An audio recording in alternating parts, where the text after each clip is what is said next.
ബംഗാൾ നേപ്പാൾ അതിർത്തി മേഖലയിൽ നിലവിൽ സമാധാന അന്തരീക്ഷമാണെന്ന് പശ്ചിമ ബംഗാൾ ഗവർണർ CV ആനന്ദബോസ് 24 പറഞ്ഞു.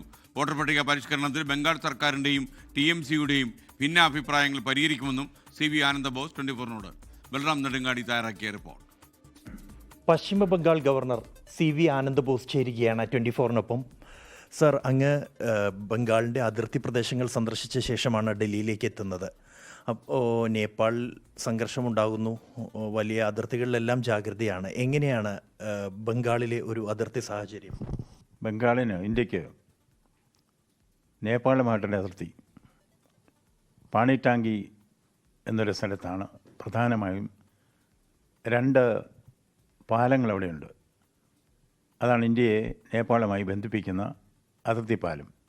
യാതൊരു സംഘർഷവും ഇന്ത്യൻ പ്രദേശത്തില്ല. നമ്മുടെ അതിർത്തികൾ സംരക്ഷിക്കാൻ നിയുക്തമായിരിക്കുന്നത്. സർ, രാജ്യവ്യാപകമായി വോട്ടർ പട്ടിക പരിഷ്കരണം നടപ്പാക്കാൻ തീരുമാനിച്ചിട്ടുണ്ട്. തെരഞ്ഞെടുപ്പ് കമ്മീഷൻ കഴിഞ്ഞ ദിവസം യോഗം നടന്നിരുന്നു. ബംഗാളിൽ എങ്ങനെയാണ്? അതിന് പറ്റുന്ന ഒരു സാഹചര്യമാണോ? ബംഗാൾ തയ്യാറാണോ ഒരു വോട്ടർ പട്ടിക പരിഷ്കരണത്തിന്? വോട്ടർ പട്ടിക പരിഷ്കരിക്കുക എന്നത് ഇലക്ഷൻ കമ്മീഷൻ്റെ ചുമതലയാണ്. അതവർ ചെയ്യുന്നു. ഒരു ജനാധിപത്യ സംവിധാനത്തിൽ ഏത് പ്രശ്നത്തെക്കുറിച്ച് 2 അഭിപ്രായം ഉണ്ടാവുക സ്വാഭാവികമാണ്. ചില അഭിപ്രായ വ്യത്യാസം ബംഗാളിലെ ഭരണകക്ഷിക്കും ഗവൺമെൻറ്റിനുമുണ്ട്. രാഷ്ട്രപതിക്കും ഗവർണർമാർക്കും സമയപരിധി നിശ്ചയിച്ചതുമായി ബന്ധപ്പെട്ട് പല സംസ്ഥാനങ്ങളും 5 സംസ്ഥാനങ്ങൾ പ്രധാനമായും അതിലൊരു എതിർപ്പ്, പ്രസിഡന്റ് റഫറൻസിൽ എതിർപ്പ് അറിയിച്ചിരുന്നു സുപ്രീം കോടതിയിൽ.